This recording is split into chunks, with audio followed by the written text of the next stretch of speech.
yet another flame lamp, and this time it's a cordless one. It's got a USB charge port, it's got a lithium battery inside, and this one came from a UK outlet.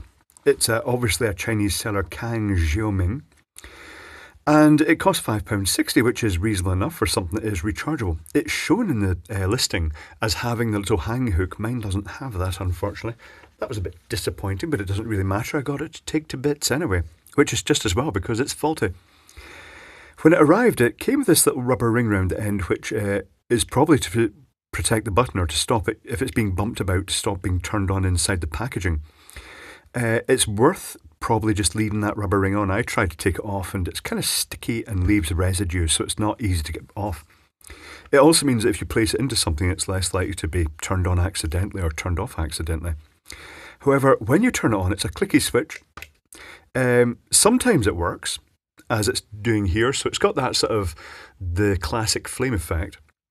But the slightest pressure against that switch turns it off again or puts it into one of the other modes because it has that multi-mode function. It's got the, it really isn't working too well, but it's got that multi-mode that it'll either light up continually, it'll fade in and out, or it'll do the flame effect.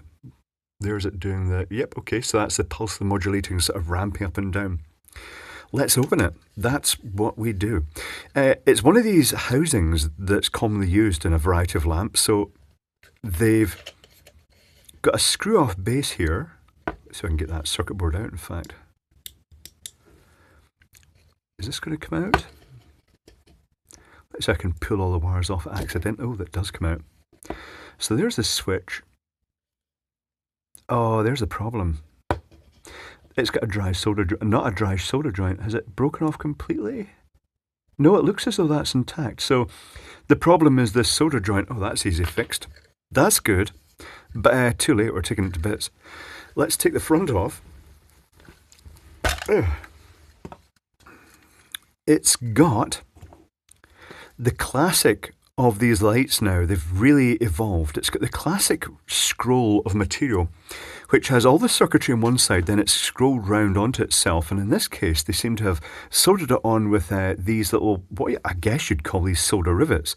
I'm guessing it's pads underneath and then rings on the front. Can we get in further? I've not taken this bit off, so let's get this off. Be quite nice if that circuit board fitted through there. It does fit through there. That's nice. Ooh, screws. Let's get them out and see if we can whip the whole thing apart. Trying not to short the lithium cell out in the process. I see circuitry down here. I'm guessing, is there a number on that chip? Is there a number on that chip, or is it going to be, surprise, surprise, numberless? No visible number on that chip. So, rightio. So I'm guessing from its position and the two LEDs that it's a 4054 type chip, one of the standard charge regulators. There's a... Oh, right, okay. I think the heavy pair of wires are going straight up to the battery, and these are the switched feed up to the light. I'm also noticing that there's a load of resistors in parallel here. Quite small resistors, you can read them, I can't. 1, 0, 0, so they're 10 ohm resistors, 1, 0 and a 0 multiplier. And they've got 4 of them in parallel.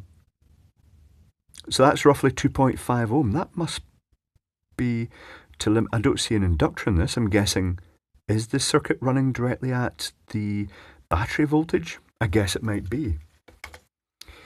Now I've taken those screws out. Can I get this off? Yes, I can. Oh, it's glued. And oddly, it's got an aluminium extrusion you'd normally find as a heatsink for a high power LED.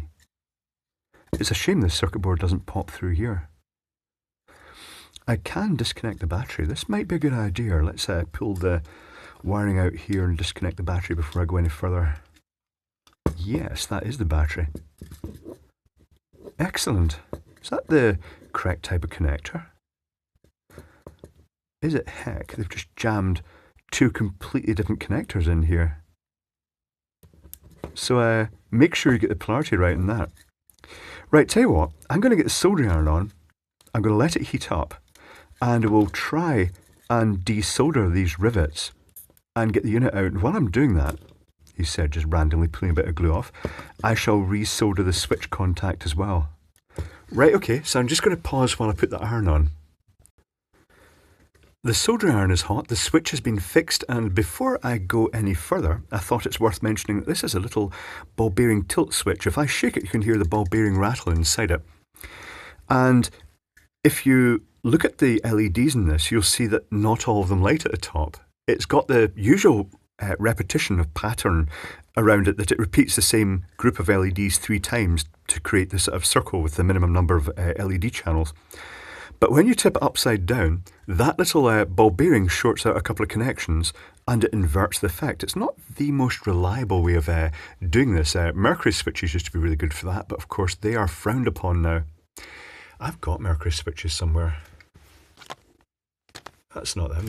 There they are. There they are. This is what we used to use. And you can still get these off eBay. Little Mercury tilt switches. If I zoom in, you can actually see this without going in too far. And you can see the wee bead of mercury inside that flops backwards and forwards. And they are just fantastic as tilt switches, but frowned upon. But still fine for us hobbyists to experiment with. And a handy way of getting little glass capsules of mercury if you want mercury.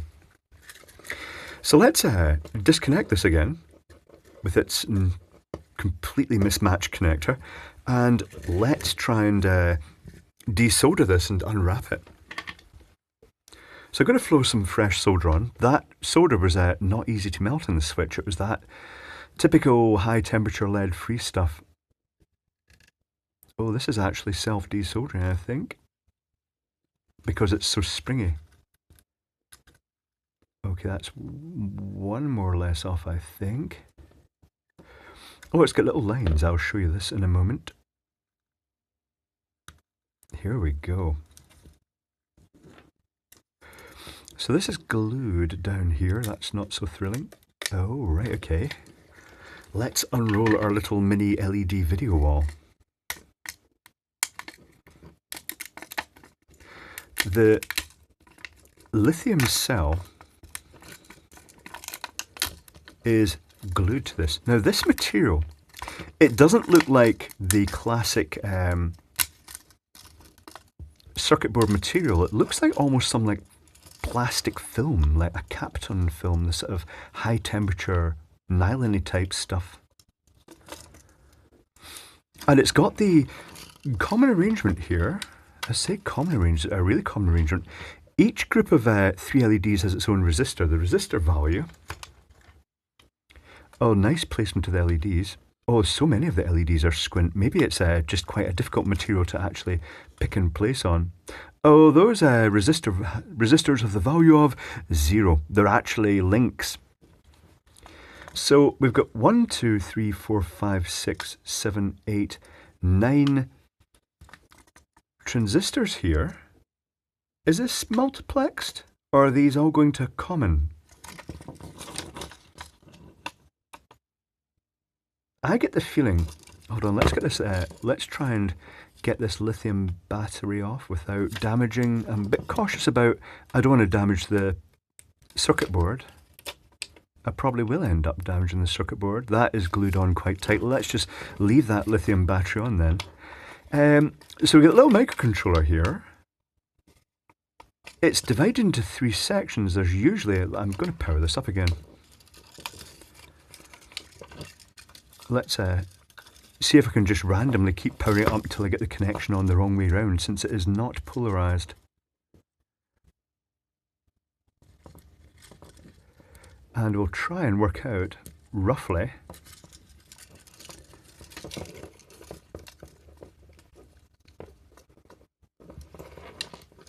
so the bottom LEDs, they are changing in intensity, but is that purely, are they just lit all the time?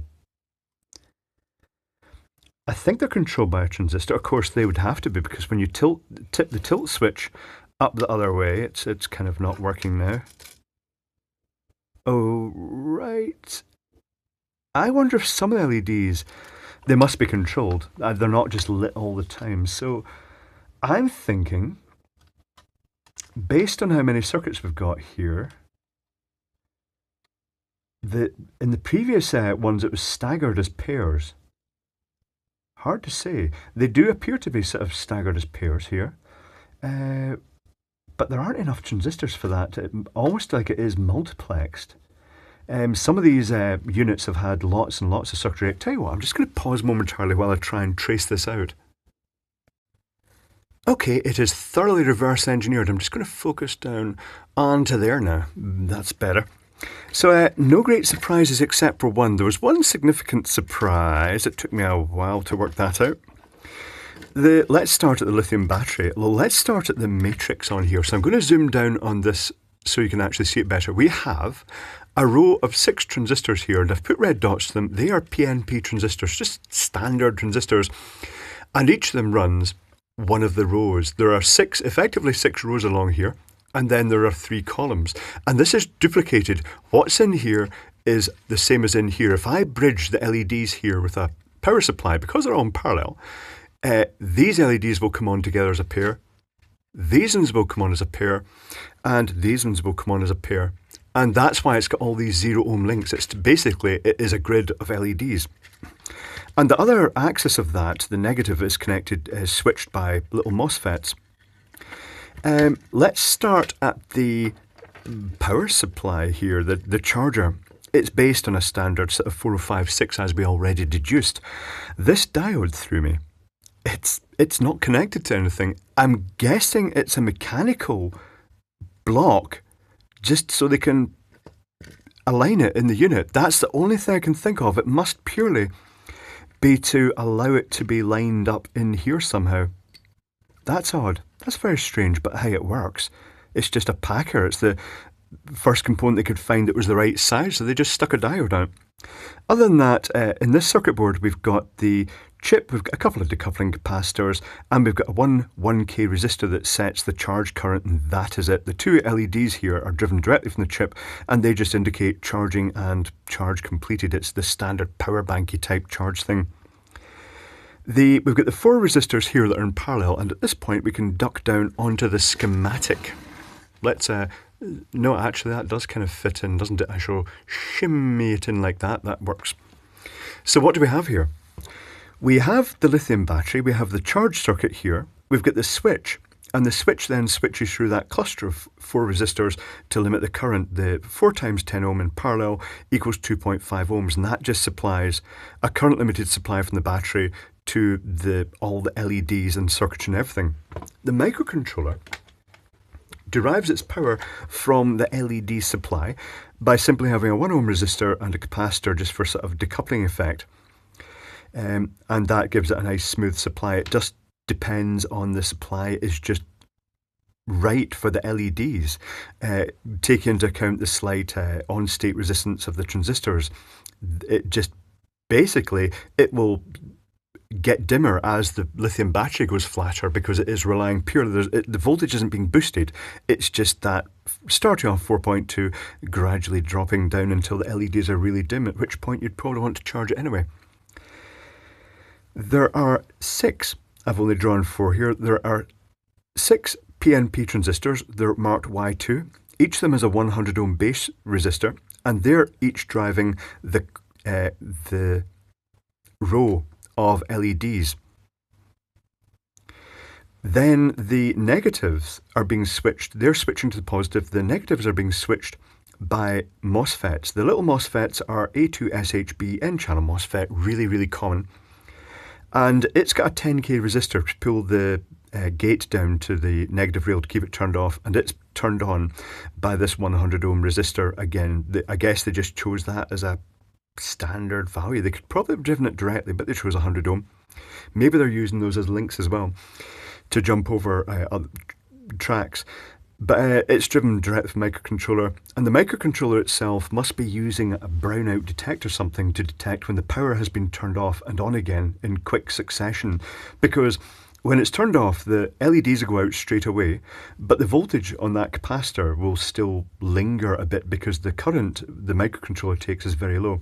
So it will probably just trundle down a little bit, and it will detect that the voltage has been disconnected and then reconnected again using that. The tilt switch is just connected to one of the inputs, which has internal pull-up resistor, so it just basically bridges it to the 0 volt rail. I could not find a symbol online that I thought was convincingly a tilt switch. There was one quite nice one that basically showed, let's just draw it in here, it basically showed a switch like this at an angle, which I guess is a reasonable image for a tilt switch. And that's it. There's really not much to it. It's another of these little LED video walls. It's very simple.